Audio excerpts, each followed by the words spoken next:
देखिए, objectives of trade union, श्रम संघ का उद्देश्य, श्रम संघों के उद्देश्य भी कर सकते हैं ऑब्जेक्ट ट्रेड यूनियंस, तो उद्देश्यों हो जाएगा, तो नहीं, हिंदी में श्रम संघ का उद्देश्य रहने दीजिए, ठीक है। अब है कि कोई भी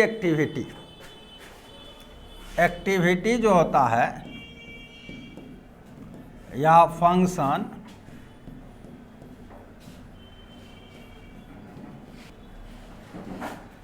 और डायरेक्टली जो है गाइडेड और डायरेक्टेड,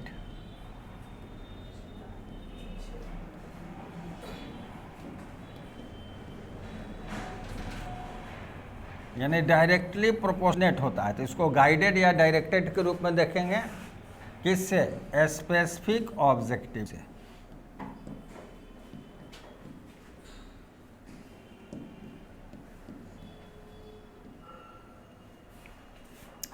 जैसे क्लासरूम में स्टूडेंट आए तो बिना उद्देश्य के आ गए। हम खाना खाते हैं तो इसका भी क्या है? ऑब्जेक्टिव है, समझे।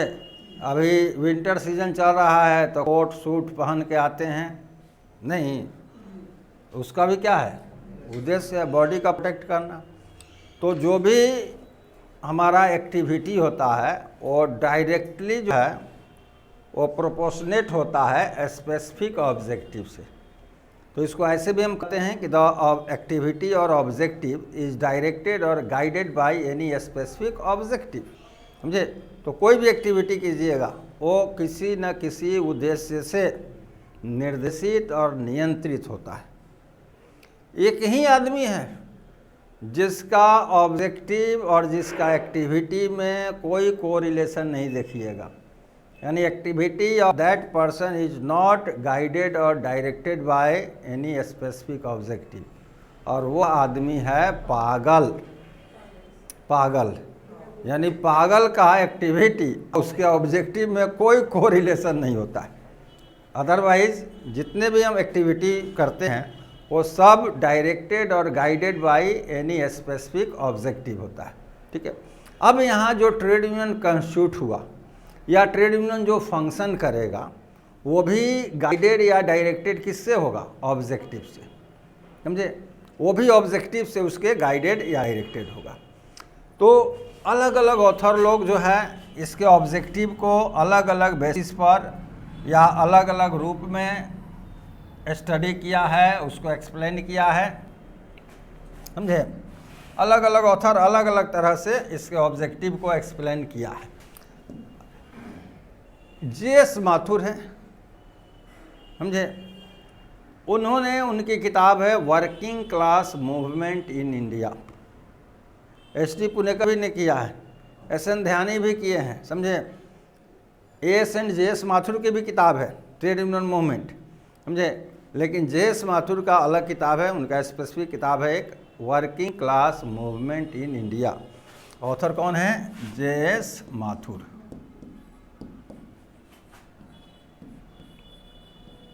उनकी किताब का नाम है working class movement in India.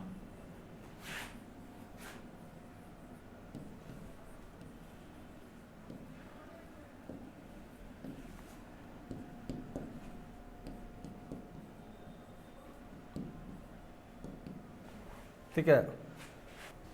और लोग भी हैं, ये लोग जितने भी ऑब्जेक्टिव है उसको दो कैटेगरी में क्लासिफाई किया, समझे। The entire objectives of the trade unions are classified in two broad categories. पहला नाम दिए हैं शॉर्ट टर्म ऑब्जेक्टिव, लघुकालीन उद्देश्य, और दूसरा दिए हैं दीर्घकालीन उद्देश्य, लॉन्ग टर्म ऑब्जेक्टिव, ठीक है। तो ऑब्जेक्टिव्स को ये दो कैटेगरी में क्लासिफाई किए हैं। पहला शॉर्ट टर्म ऑब्जेक्टिव्स और दूसरा लॉन्ग टर्म ऑब्जेक्टिव्स।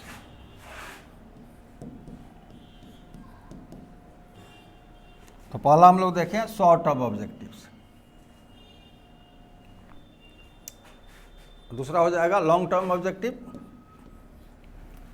अब देखिए, शॉर्ट टर्म ऑब्जेक्टिव के बारे में स्टेटमेंट है कि वैसे उद्देश्य जिसकी प्राप्ति के या पूर्ति के लिए ट्रेड यूनियन प्रयास करे। समझिए, ऑब्जेक्टिव को अचीव करने के लिए, फुलफिल करने के लिए, कोई भी ऑब्जेक्टिव है उसको अचीव या फुलफिल करने के लिए, उस ऑब्जेक्टिव की प्राप्ति या फुलफिल करने के लिए ट्रेड यूनियन क्या करे? प्रयास करे, ट्राई करे। इसके लिए ट्रेड यूनियन ट्राई करे।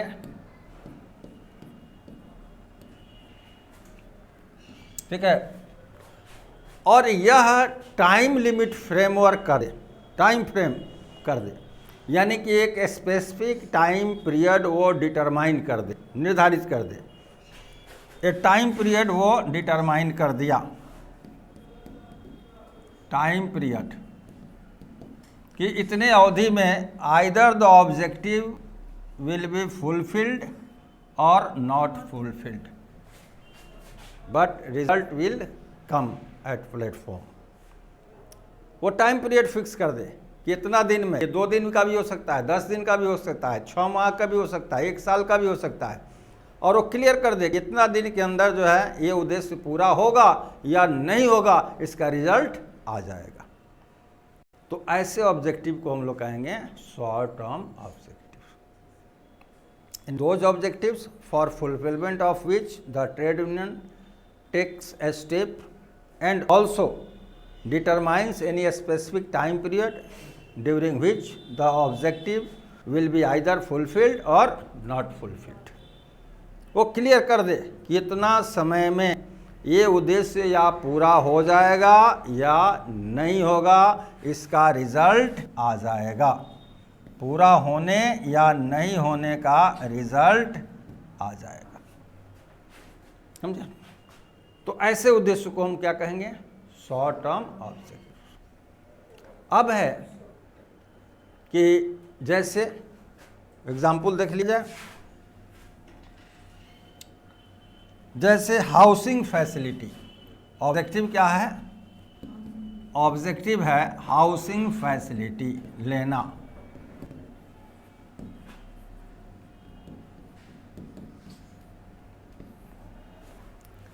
हाउसिंग फैसिलिटी लेना है। अब ट्रेड यूनियन हाउसिंग फैसिलिटी के लिए क्या करेगा? विवाद करेगा, और मैक्सिमम 6 माह साल भर में क्लियर हो जाएगा कि या तो हाउसिंग फैसिलिटी मिलेगा, नहीं तो नहीं मिलेगा। ऐसे थोड़ा है कि अनिश्चित 10 साल, 20 साल, 50 साल अनिश्चित हो, कोई टाइम में ना फिक्स करें। समझे? वेज रिवीजन, वेज रिवीजन की बात किया, और इस पर क्या 10 साल तक डिसीजन नहीं आएगा?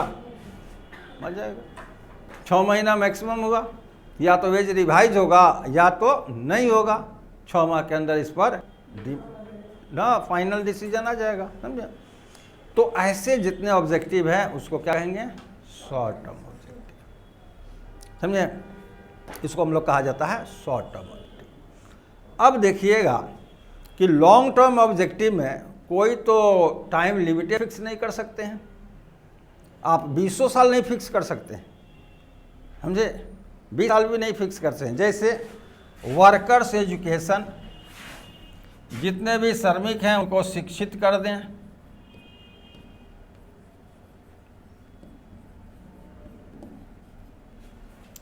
इसमें टाइम फिक्स कर सकते हैं कि 50 साल, 60 साल। इंडिपेंडेंस के बाद इतने स्कूल खोले, इतने टीचर बहाल हुए, गवर्नमेंट ने करोड़ों करोड़ों रुपया खर्चा किया, तभी भी देश में 100% लिटरेसी नहीं है। समझे? तो ट्रेड यूनियन कैसे गारंटी दे सकता है? तो ये किस तरह का ऑब्जेक्टिव हो जाएगा? Long term objective. अब कोई भी मेंबर, ट्रेड यूनियन का मेंबरशिप ज्वाइन करता है, कोई भी वो मेंबरशिप ही देखता है। तो कोई अगर वर्कर ट्रेड यूनियन की मेंबरशिप ज्वाइन करता है, ये हो जाएगा लॉन्ग टर्म ऑब्जेक्टिव। ठीक है, यहाँ अब इसकी बात नहीं करें। कोई भी वर्कर जो है वो ट्रेड यूनियन ज्वाइन करता है, ट्रेड यूनियन ज्वाइन किया, उल्टा कर देते हैं। वर्कर जो है वो ज्वाइन करता है ट्रेड यूनियन का मेंबरशिप,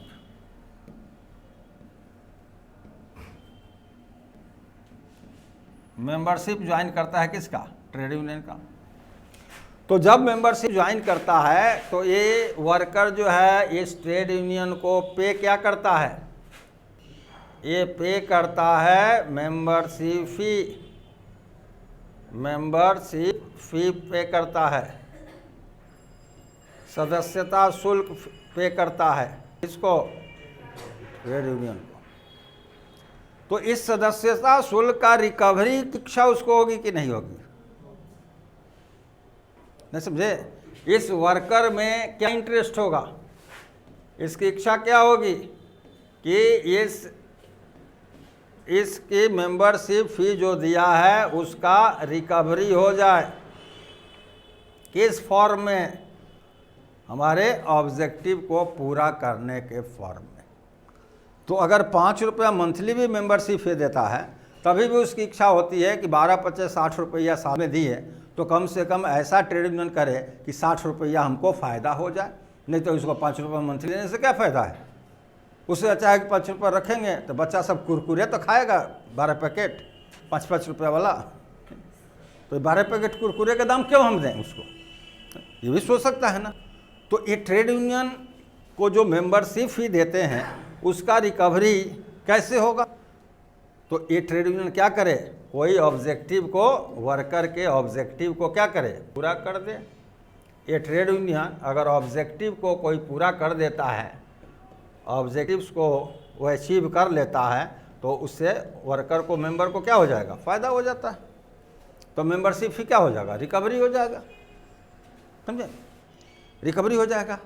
लेकिन ये लॉन्ग टर्म ऑब्जेक्टिव अगर रखा जाए तो हो सकता है कि वर्कर रिटायर भी कर जाए तभी भी अचीव नहीं हो, तो वर्कर इतना दिन पैसा मेंबरशिप फी देते रहा, रिकवरी कुछ हो नहीं किया, तो वर्कर उस मेंबरशिप को कंटिन्यू करना चाहेगा? नहीं करना चाहेगा। तो हमेशा ट्रेड यूनियन अपने शॉर्ट टर्म ऑब्जेक्टिव की लिस्ट को क्या रखेगा? लंबा रखेगा। समझे? Always the trade union maintains the large list of short term objectives. तो ये ट्रेड यूनियन जो है वो ऑलवेज लार्ज लिस्ट ऑफ क्या रखता है? Short term objective.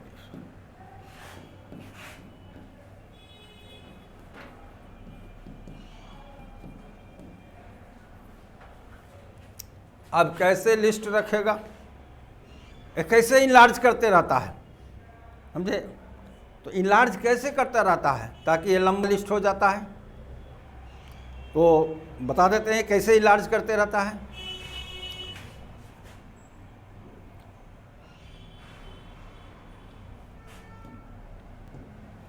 जैसे इसका ऑब्जेक्टिव है veg revision, bonus payment,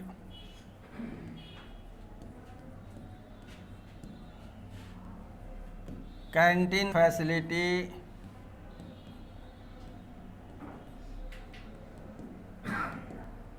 housing facility,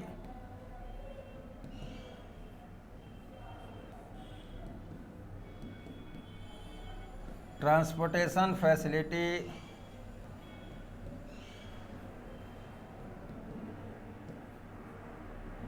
इतना जाने देते हैं। ठीक है, ये इसका ऑब्जेक्टिव है। मानिए वेज रिवीजन हो गया, वेज रिवीजन का डिमांड किया, डिस्प्यूट किया और एम्प्लॉयर ने वेज को रिवाइज कर दिया। समझे? अब ये veg revision one time process है कि रेगुलर प्रोसेस है? रेगुलर प्रोसेस है। वो क्या करेगा? इसको यहाँ उठाएगा, अल्लाह के यहाँ वेज रिवीजन को जोड़ देगा कि यहाँ तक पहुँचेंगे फिर से वेज रिवीजन की ज़रूरत पड़ेगी। बोनस पेमेंट, एम्प्लॉयर ने बोनस भी दे दिया, फिर से लाके क्या करेगा? यहाँ जोड़ देगा, बोनस पेमेंट यहाँ फिर से जोड़ देगा। कैंटीन फैसिलिटी, अब दो एक उपाय है कि कैंटीन फैसिलिटी दे दिया और दूसरा हुआ नहीं दिया। अगर एम्प्लॉयर जो है वो कैंटीन फैसिलिटी दे दिया तो ये मर गया,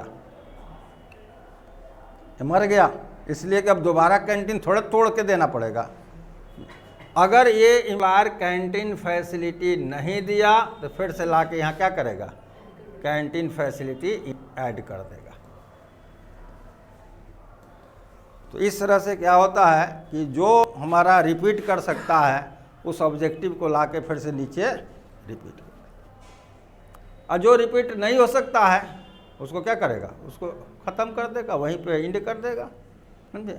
और नहीं तो उसमें निकाल लेगा। कैंटीन फैसिलिटी दे दिया तो कहेगा कि क्वालिटी ऑफ कैंटीन को इन्हांस कराएंगे और क्वालिटी को बेटर बनाएंगे, समझे। तो इस तरह से देखिएगा कि हमेशा ट्रेड यूनियन अपने शॉर्ट टर्म ऑब्जेक्टिव के लिस्ट को क्या रखता है, लंबा रखता है। अब इस पर जेएस माथुर साहब का स्टडी है, इस पर स्टडी है कि why the trade unions maintain larger list of short term objectives. का है लार्ज लिस्ट, लंबा लिस्ट शॉर्ट टर्म ऑब्जेक्टिव्स का क्यों मेंटेन करता है, क्या रीजन है, क्या कारण है, समझे। तो इस पर इनका स्टडी है। जेएस माथुर का कहना है कि the trade unions always maintain larger list of short term objectives. Trade union जो है वह मेंटेन करते हैं, हमेशा मेंटेन करते हैं larger list of short term objectives.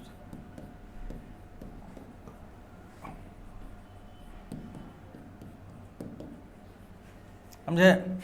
तो इसके पीछे जो है देयर आर टू रीजन्स, उनका कहना है कि दो रीजन हैं,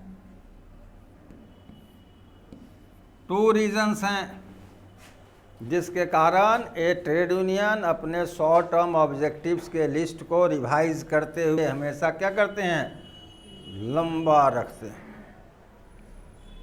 पहला रीजन, जैसे कोई भी कोचिंग में जाइएगा, सीढ़ी पर चढ़िएगा, समझे, कोचिंग में जाइए और सीढ़ी पर चढ़िए तो क्या करता है कि सफल प्रत्याशी का लिस्ट लिखा रहता है, सफल विद्यार्थी का लिस्ट रखता है।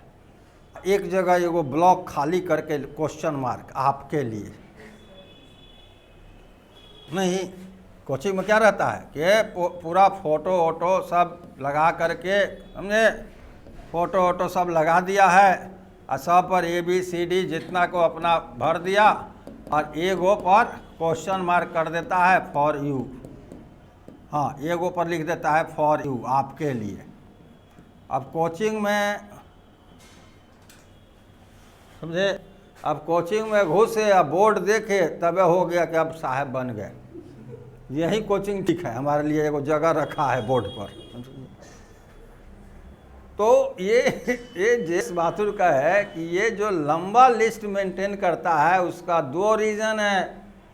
पहला रीज़न क्या है भाई, तो टू अट्रैक्ट फॉर मेंबरशिप। पहला रीज़न है to attract for membership, attract for membership.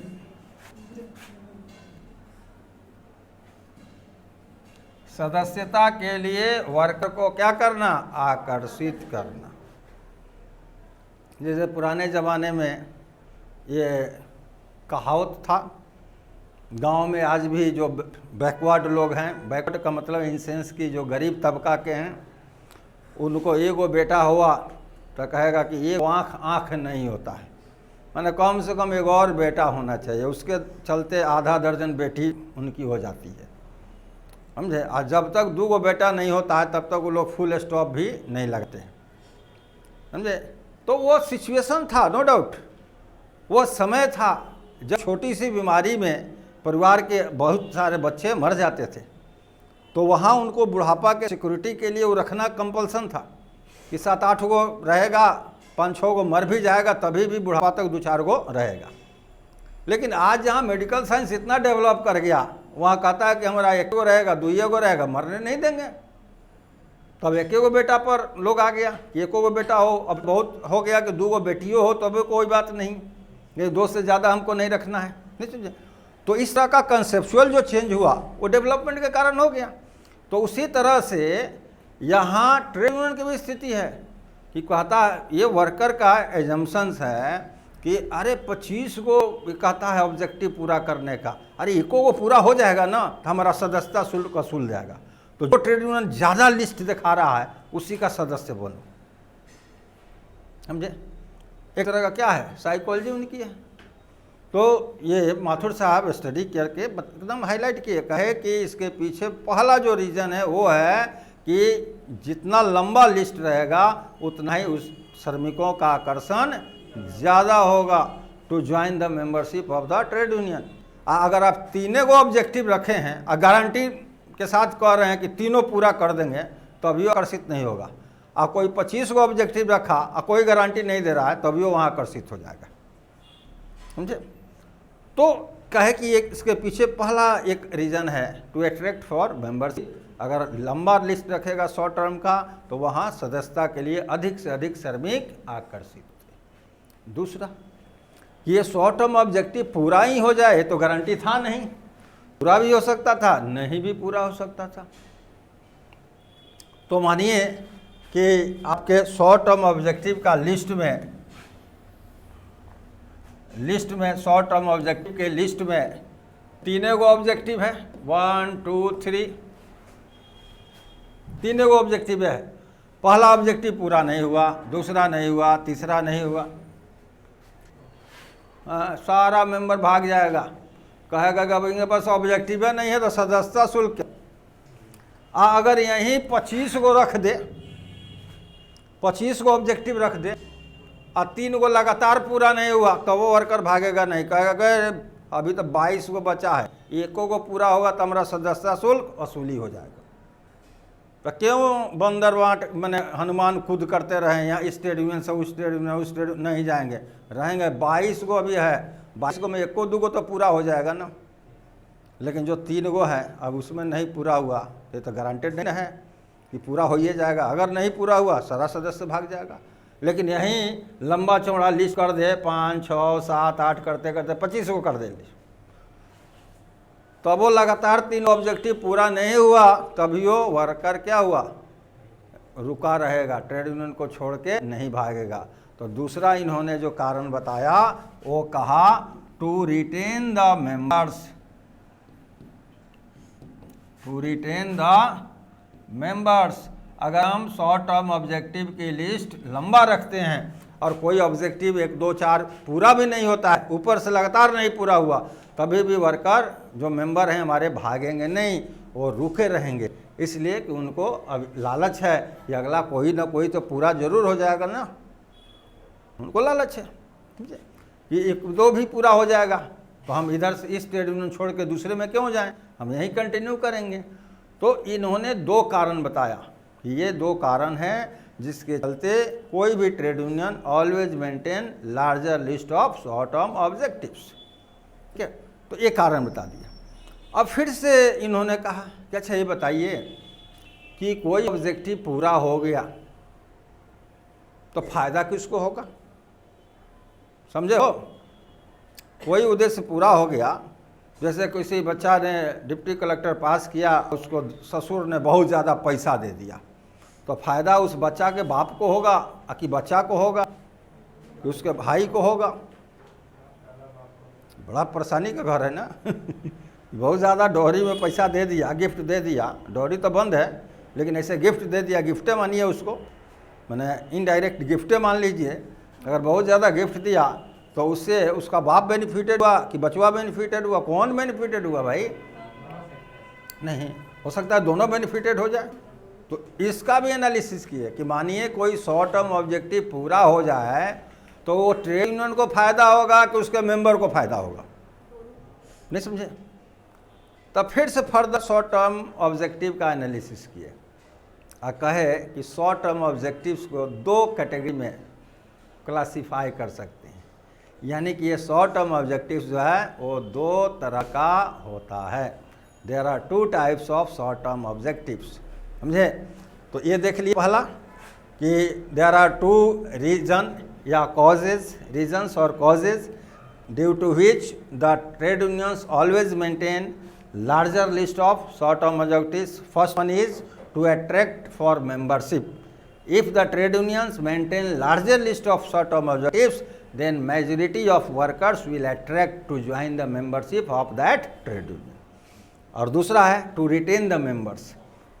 If the trade unions maintain larger list of short term objectives, then in case of non fulfillment of certain objectives, the members of the trade union will continue the membership of that trade union. समझे? वो trade union उसकी membership को continue रखेंगे, वह सदस्यता छोड़कर नहीं भागेंगे। अब हुआ कि अगर ये शॉर्ट टर्म ऑब्जेक्टिव पूरा हो जाता है, शॉर्ट टर्म ऑब्जेक्टिव्स पूरा हो जाता है, अगर शॉर्ट टर्म ऑब्जेक्टिव्स फुलफिल हो जाता है,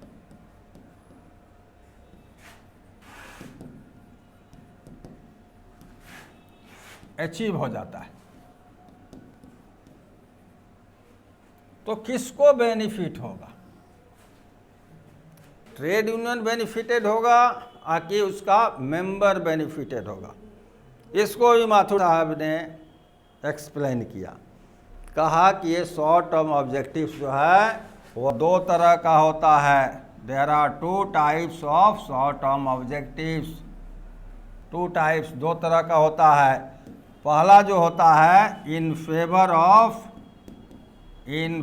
ऑफ मेंबर्स,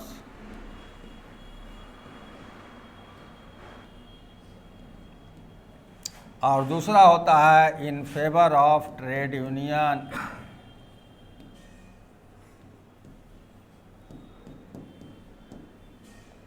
ठीक है, शॉर्ट टर्म ऑब्जेक्टिव जो है, तो पहला हम लोग देखें कि लॉन्ग टर्म ऑब्जेक्टिव्स और शॉर्ट टर्म ऑब्जेक्टिव्स किसका लिस्ट लंबा रहता है? शॉर्ट टर्म ऑब्जेक्टिव्स का। ठीक है, लॉन्ग टर्म ऑब्जेक्टिव्स का लिस्ट शॉर्टर होता है, शॉर्ट टर्म ऑब्जेक्टिव्स का लिस्ट लार्जर होता है। ठीक है, अब शॉर्ट टर्म ऑब्जेक्टिव्स को फिर से जब दो पार्ट में किए, तो एक हुआ इन फेवर ऑफ मेंबर और दूसरा इन फेवर ऑफ ट्रेड यूनियन। इसमें दोनों में किसका लिस्ट लंबा होगा? इन फेवर ऑफ मेंबर, ये लार्जर होगा, ये शॉर्टर होगा। यहाँ ये इन फेवर ऑफ मेंबर जो है शॉर्ट टर्म ऑब्जेक्टिव्स, ये लार्जर लिस्ट होगा, और इसका लिस्ट क्या होगा? In favour of trade union, ये शॉर्टर लिस्ट होगा, शॉर्टर लिस्ट होगा। जैसे फॉर एग्जांपल वेज रिवीजन, मजदूरी पुनरीक्षण। अगर मजदूरी का पुनरीक्षण हो रहा है तो वह इन फेवर ऑफ मेंबर होगा कि in favour of trade union होगा? In favour of member. तो वेज रिवीजन कहाँ आ जाएगा? In favour of member. ठीक है, अगर ट्रेड यूनियन रिकॉग्निशन, श्रम संघ को मान्यता मिलती है, तो किसके फेवर में होगा? वर्क मेंबर के कि ट्रेड यूनियन के? मेंबर के, सॉरी ट्रेड यूनियन के। ट्रेड यूनियन रिकॉग्निशन करते हैं तो ये किसका फ़ायदा होगा? ट्रेड यूनियन को। और in favour of trade union जो ऑब्जेक्टिव होता है, उससे ट्रेड यूनियन स्ट्रॉन्ग होता है। ट्रेड यूनियन पहले के कंपेरिजन में, in comparison to the past, वो क्या होता है? स्ट्रॉन्ग होता है। The trade union becomes strong in respect to the past period. समझे? हाँ, नहीं, तो जिसको रिकॉग्नाइज करेंगे, एक ही ट्रेड यूनियन को रिकॉग्नाइज करते हैं, टोटल को नहीं। रजिस्टर्ड बहुत होगा लेकिन रिकॉग्नाइज एक ही होता है। ठीक है, चेक ऑफ फैसिलिटी अगर देते हैं, चेक ऑफ सुविधा देते हैं, तो चेक ऑफ सुविधा क्या है? कि ट्रेड यूनियन की मेंबरशिप फी एम्प्लॉयर काट करके उसके सदस्य से उसके अकाउंट में डाल देता है। यानी कि जब वेज पेमेंट करने लगेगा तो वो जो सदस्यता शुल्क है उसके सदस्य से के मजदूरी से वो सदस्यता शुल्क काट लेगा और काट के वो ट्रेड यूनियन के अकाउंट में डाल देगा। इसको क्या कहा जाता है? Check off facility. तो चेक ऑफ फैसिलिटी अगर मिल रहा है तो इससे किसको फ़ायदा होगा? ट्रेड यूनियन को। और ये चेक ऑफ फैसिलिटी क्या है? तो क्या है कि एम्प्लॉयर जो है वेज देता है, किसको? वर्कर्स को। और वर्कर जो है वो मेंबरशिप देते हैं, मेंबरशिप फी ट्रेड यूनियन को देते हैं, ठीक है, ट्रेड यूनियन को। मानिए कि वेज दे रहा है इसको एम्प्लॉयर 20,000 रुपया, 20,000 रुपया वेज दे रहा है, ये मेंबरशिप फी दे रहा है 10 रुपया, ठीक है। चेकअप फैसिलिटी में क्या होगा कि वह यहाँ से 10 रुपया काट लेगा, बचेगा कितना, 19,990 रुपया। ये किसके अकाउंट में जाएगा, वर्कर के अकाउंट में। ये 10 रुपया जो काटा है वो कहाँ भेजेगा, ट्रेड यूनियन के अकाउंट में। अब इसको वर्कर को देने की ज़रूरत नहीं, वर्कर को मेंबरशिप फी देने की ज़रूरत नहीं है, वो एम्प्लॉयर जो है ऑटो मोड में कर देगा, समझे। उसका मेंबरशिप फी काट के उस ट्रेड यूनियन के अकाउंट में ट्रांसफ़र करा देगा। तो इसको कहते हैं चेक ऑफ फैसिलिटी। ये जब मिलेगा तो ट्रेड यूनियन क्या होगा, मजबूत होगा, ठीक है। इसी तरह है power of collective bargaining. Power of collective bargaining मिले, पावर ऑफ कलेक्टिव बार्गेनिंग, सामूहिक सौदेबाजी का अधिकार मिल जाए, तो इससे भी कौन स्ट्रॉन्ग होता है, ट्रेड यूनियन स्ट्रॉन्ग होगा, ठीक है। तो ये देखिएगा कि ये भी क्या है, बहुत लिमिटेड है, और ये जितना भी ज़्यादा है वो सब कौन है, इन फेवर ऑफ वर्कर। जैसे डीए हुआ, बोनस हुआ, हाउसिंग फैसिलिटी हुआ, ट्रांसपोर्टेशन फैसिलिटी हुआ, कैंटीन हुआ, ट्रांसपोर्टेशन फैसिलिटी, कैंटीन, ये सब किसके फेवर में होता है, वर्कर के फेवर में होता है। तो यहाँ फिर से शॉर्ट टर्म ऑब्जेक्टिव का जब कंपैरिजन करेंगे इन फेवर ऑफ वर्कर और in favour of trade union, तो in favour of worker short term objective होता है वो ज़्यादा होता है, और in favour of trade union होता है वो कम होता है। अगर ये पूरा होगा then workers will be benefited, समझे, और ये पूरा होगा then the trade union will become strong, trade union मजबूत होगा, ठीक है, ट्रेड यूनियन यहाँ मजबूत होगा, और ये पूरा होगा तो वर्कर विल बी बेनिफिटेड, श्रमिक लाभान्वित होंगे, ठीक है। तो हम देखें कि शॉर्ट टर्म ऑब्जेक्टिव, समझे, कि लिस्ट लंबा रहता है in respect to the long term objective, और शॉर्ट टर्म ऑब्जेक्टिव में जब देखिएगा तो in favour of work member जो है वो लिस्ट लंबा रहता है, और in favour of trade union list छोटा रहता है। और ये शॉर्ट टर्म ऑब्जेक्टिव लंबा लिस्ट इसलिए रहता है जिससे अधिक से अधिक श्रमिक सदस्यता के लिए आकर्षित हो, और जो सदस्य बन गए हैं वो सदस्यता छोड़ के भागे नहीं, यानी to attract for membership and to retain the members, समझे। तो ये हमारा शॉर्ट टर्म ऑब्जेक्टिव है।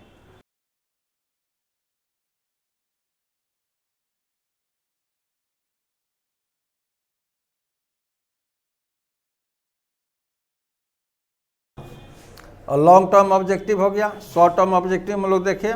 अब दूसरा है लॉन्ग टर्म ऑब्जेक्टिव। इसी में माथुर साहब कह रहे हैं लॉन्ग टर्म ऑब्जेक्टिव के बारे में कि श्रम संघ के वैसे उद्देश्य जिसकी प्राप्ति के लिए या पूर्ति के लिए श्रम संघ प्रयास करे, लेकिन वह टाइम लिमिट डिटरमाइन नहीं कर सकता हो, और यह भी नहीं कह सकता हो कि वह पूरा होगा या नहीं होगा, कितने समय अवधि में, समझे, यानी 100 साल में पूरा होगा या नहीं होगा ये भी नहीं कह सकता, यानी इनडेफिनिट सिचुएशन रहेगा, समझे। कि तो यानी कि those objectives of trade unions for fulfillment of which the trade unions take a step लेगा, but it is quite difficult for the trade union to determine any specific time period in which the objectives will be either fulfilled or not fulfilled। यानी वैसा उद्देश्य श्रम संघ का जिसके लिए श्रम संघ प्रयास करता हो, उसके लिए कदम उठाता हो, लेकिन यह वह नहीं निर्धारित कर सके कोई समय अवधि, ये टाइम लिमिट निर्धारित करना जो है इम्पॉसिबल हो, ये टाइम लिमिट फिक्स करना इम्पॉसिबल हो, समझे, असंभव हो। कितना समय में वह उद्देश्य पूरा होगा या नहीं होगा। तो ऐसे ऑब्जेक्टिव को कहाँ रखा जाता है, लॉन्ग टर्म। तो ये लॉन्ग टर्म ऑब्जेक्टिव का लिस्ट क्या होगा, शॉर्टर होगा। अगर 100 go long term, short term देखिएगा, लघुकालीन उद्देश्य अगर 100 गो होगा तो उसमें 4-5 गो लॉन्ग टर्म गलती से मिल जाएगा, समझे। इसलिए कि लॉन्ग टर्म में तो इनडेफिनिट है, अनिश्चित है, समझे। इनडेफिनिट कैरेक्टर का होता है, कैरेक्टरिस्टिक इसकी इनडेफिनिट होती है, इनडेफिनिट नेचर का होता है। तो कोई भी आदमी डेफिनिट काम करेगा कि इनडेफिनिट करेगा, डेफिनिट काम करेगा।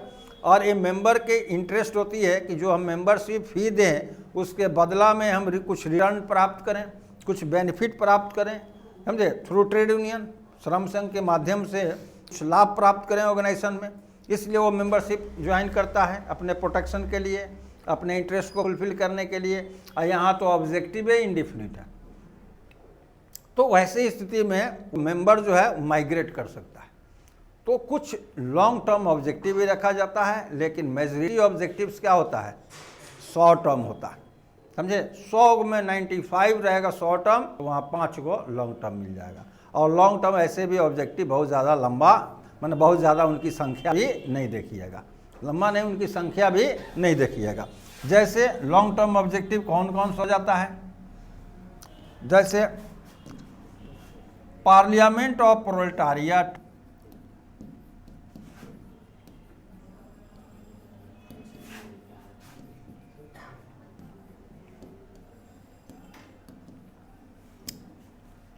श्रमिकों का संसद बनाना, यानी कि श्रमिक अपना पार्टी राजनीतिक दल बनाएगा, वो राजनीतिक दल एमएलए और एमपी खड़ा करेगा, और वो एमएलए एमपी जो है वो संसद में या विधायिका में जाएंगे, नहीं समझे। ये भी नहीं कह सकते हैं कि नहीं होगा, और ये भी नहीं कह सकते हैं कि कितना दिन में हो जाएगा नहीं समझे। डोलम की स्थिति ये भी नहीं कह सकते हैं 100 साल 50 साल में नहीं कह सकते हैं कि होगा कि नहीं हो जाएगा, और ये भी नहीं कह सकते कि नहीं होगा। तो डोलम की स्थिति है, समझे। उसी तरह सोशलिस्टिक सोसाइटी,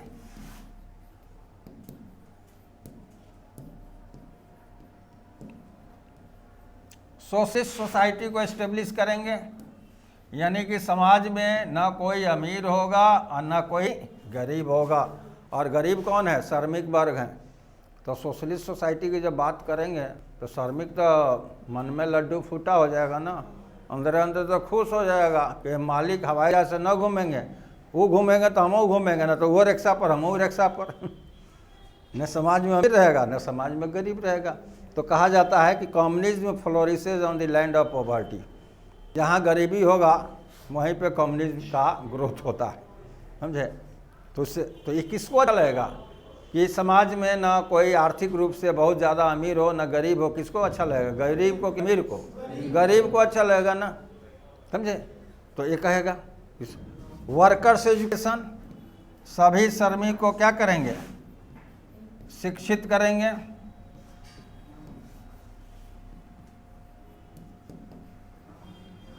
सभी श्रमिक को हम शिक्षित करेंगे, नहीं, ये हमारा शॉर्ट टर्म ऑब्जेक्टिव है। उसी तरह से consciousness, political consciousness among workers, श्रमिकों में हम क्या लाएंगे, राजनीतिक चेतना लाएंगे। पॉलिटिकल कॉन्शसनेस, राजनीतिक चेतना लाएंगे, डेमोक्रेटिक पैटर्न है। कॉन्शसनेस अमंग वर्कर्स, श्रमिकों में राजनीतिक चेतना लाएंगे। और जिस पार्टी को उखाड़ के फेंकना है हमारे लिए चुटकी का काम होगा, समझे। जब स्टडी कीजिएगा तो इसका रिजल्ट एडवर्स दिखाई देता है। अपने भारत में अध्ययन बता देते हैं, भारत में सबसे बड़ा फेडरेशन जो है वो है बीएमएस, भारतीय मजदूर संघ। सबसे बड़ा फेडरेशन का मतलब सबसे ज़्यादा श्रमिक उसके सदस्य हैं, मेंबर हैं, बीएमएस। अगर बीएमएस के जो मेंबर हैं उनका वोट मिल जाए तो बीजेपी को हराने वाला कोई पैदा नहीं हुआ है, नहीं समझे। आज नहीं है, अटल जी के समय से ही है। पीए संगमा 1994 में वो रिलीज हुआ था, समझे। 1999 में रिलीज हुआ, 1994 में पूरा सर्वे हुआ था। पूरा इसकी सारा सी रिपोर्टिंग वगैरह 1999 में रिलीज़ हुआ, और रिलीज में देखा गया कि BMS is the largest federation in our country. अब तब हमारे अटल जी मुखड़िए गिर गए, हार गए इलेक्शन में। इसका मतलब है कि जो BMS के लोग थे वो भी BJP को वोटिंग नहीं किए। नहीं समझे? तो अगर पॉलिटिकली कॉन्शियस हैं तो वो आप तो BJP को वोट देना चाहिए, नहीं दिए, इसका मतलब है कि आप क्रॉस वोटिंग किए, आप पॉलिटिकली कॉन्शियस नहीं हैं। आप पॉलिटिकली अगर कॉन्शियस हो गए, अब BJP को वोट नहीं देना है, तो BMS से एफिलिएटेड ट्रेड यूनियन का क्यों मेंबर हैं?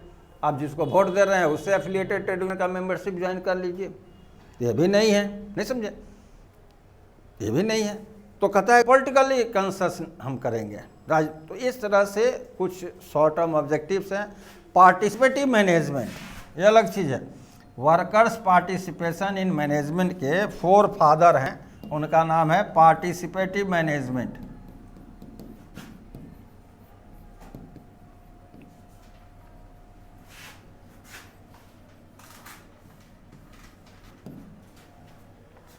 बहुत तरह का फाइनेंशियल पार्टिसिपेशन होता है, पार्टिसिपेशन इन डिसीजन मेकिंग होता है, नहीं समझे? तो पार्टिसिपेटिव मैनेजमेंट जो है वाइडर कंसेप्ट है, और worker participation in narrow concept है। तो पार्टिसिपेटिव मैनेजमेंट हम लाएंगे, हर जगह वर्कर और एम्प्लॉयर का क्या होगा? पार्टिसिपेशन होगा, समझे? तो इस तरह का अगर हो जाए तो कोई वर्कर का एक्सप्लॉयटेशन नहीं होगा, नहीं, वर्कर के लिविंग स्टैंडर्ड, उनका जो आपका बेनिफिट है, प्रॉफिट है, उस हिसाब से उनका पेमेंट भी होगा, सारा बेनिफिट भी उनको मिलेगा, समझे? तो इस तरह से कर दें तो संभव नहीं है। तो ये जो लॉन्ग टर्म ऑब्जेक्टिव्स है, ये क्या होते हैं? इनडिफिनिट होते हैं, इनडिफिनिट, अनिश्चित होता है।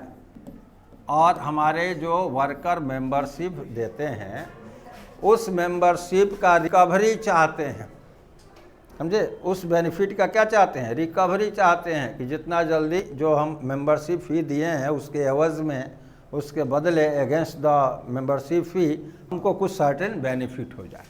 आई लॉन्ग टर्म ऑब्जेक्टिव से बेनिफिट नहीं होगा। लेकिन जब लास्ट में कंक्लूड किया गया, तो कहा गया कि शॉर्ट टर्म ऑब्जेक्टिव जो है वो लॉन्ग टर्म ऑब्जेक्टिव में अगर फार साइट देखिएगा, फार साइट होकर दूरदर्शितापूर्ण देखिएगा, तो कहिएगा कि हजारों शॉर्ट टर्म ऑब्जेक्टिव पूरा हो और जो बेनिफिट हो उससे ज़्यादा बेनिफिट होगा एक लॉन्ग टर्म ऑब्जेक्टिव पूरा होने पर। जैसे मुहावरा है ना कि 100 चोट सोनार का, 1 चोट लोहार का। जितना सोनार के 100 चोट से फोर्स लगता है उससे ज़्यादा फोर्स 1 चोट लोहार से लगता है, समझे? उसके हैमर से, हैमर का मतलब। तो उसी तरह यहाँ है कि ये हजारों शॉर्ट टर्म ऑब्जेक्टिव्स आपको जितना बेनिफिट देगा उससे ज़्यादा बेनिफिट देगा कौन? एक लॉन्ग टर्म ऑब्जेक्टिव अगर फुलफिल हो जाए उससे ज़्यादा बेनिफिट, मल्टीपल में बेनिफिट दे देगा। जैसे पार्लियामेंट ऑफ प्रोलेटारिएट, अब श्रमिके का संसद बन गया, अब तो श्रमिक का कोई समस्या नहीं रहेगा, जो कानून जब चाहेगा बनवा लेगा, जो ऑर्डर गवर्नमेंट का चाहेगा इशू कर देगा, समझे? तो वहाँ कोई वर्कर का एक भी प्रॉब्लम नहीं होगा ना, उनका लिविंग स्टैंडर्ड रैंडम जो है अपलिफ्ट कर जाएगा, एकाएक अपलिफ्ट कर जाएगा। तो लेकिन ये है कि इनडिफिनिट है, इसका फुलफिलमेंट जो है इनडिफिनिट है। और वर्कर को क्या चाहिए? हाँ, डेफिनिट बेनिफिट चाहिए कि अगर 25 गो शॉर्ट टर्म है, 2 पूरा हो गया तो उनका मेंबरशिप फी रिकवरी हो जाता है।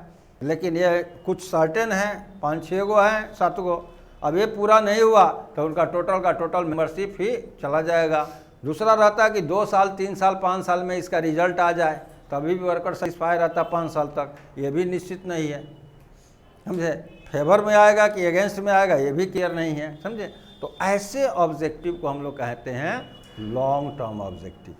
लेकिन एक भी लॉन्ग टर्म ऑब्जेक्टिव पूरा अगर हो जाता है ट्रेड यूनियन का, तो हजारों शॉर्ट टर्म ऑब्जेक्टिव से ज़्यादा बेनिफिशियल होगा। यानी the fulfilment of one long term objective will be more beneficial in respect to the 1000 of short term objectives. एक दीर्घकालीन उद्देश्य की प्राप्ति जो है हजारों लघुकालीन उद्देश्य से अधिक लाभदायक होता है, समझे। तो यह है, लेकिन यह क्या है कि इनडिफिनिट होता है। तो इसको भी ट्रेड यूनियन रखता है, एकदम साइलेंटली नीचे महीन अक्षर में कहीं लिख देता है, समझे, लेकिन ये ज़्यादा हाईलाइट नहीं करता है। नहीं तो सारा मेंबर क्या होगा, मेंबरशिप ज्वाइन नहीं करेगा, और नहीं तो मेंबरशिप ज्वाइन करके भाग जाएगा, समझे। तो ये हमारा शॉर्ट टर्म ऑब्जेक्टिव और लॉन्ग टर्म ऑब्जेक्टिव।